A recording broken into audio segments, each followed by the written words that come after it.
Yeah. When I was talking with Brian Miner, he brought up something great. It's like auto-regulation isn't just pulling back and just, hey, let me adjust this because this hurt. It's not just that. And this is for the listeners. Obviously, this, Brett. And for those who are listening, because it was great stuff, and I was like, oh yeah, that's true.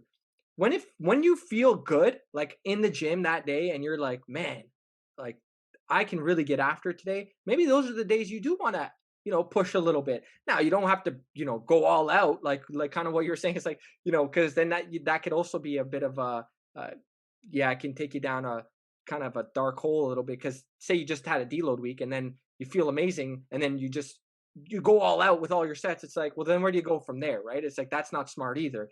But I think what he was saying, it's like you got to know where that applies in terms of, hey, you feel good today. Now's the day we can maybe, yeah, we can push a little bit. We can maybe shoot for that extra bit of load or shoot for that PR, if you will, quote unquote PR, whether it's for load reps or whatever it is, right? I'm just throwing it out there.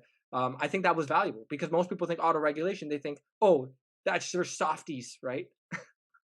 Yeah, no, and Brian is one of the most innovative intellectual minds out there.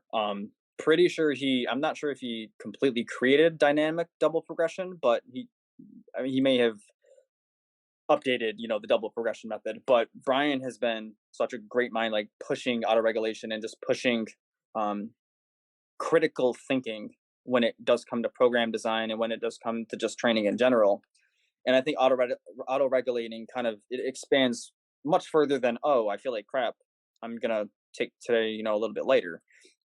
Auto-regulating could even be on the exercise level. So again, like if that movement pattern doesn't feel that good, say squats feel terrible, for instance, well, let's substitute a leg press. We're still getting and equating, training set volume, but on top of that, we aren't increasing axial loading, on the lower back, such that we're, driving fatigue up. And then even I do agree with picking and choosing your battles. You feel good, you can, fire back and shoot.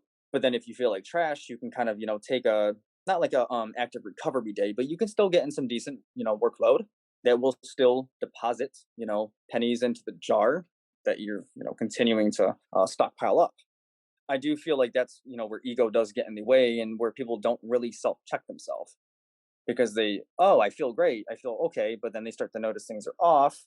But then since they don't feel necessarily 100% bad, they still push through. And that's where auto-regulating is very subjective. Same with RPE. And I often feel we have biases. So what I might feel is bad one day might be great for another person.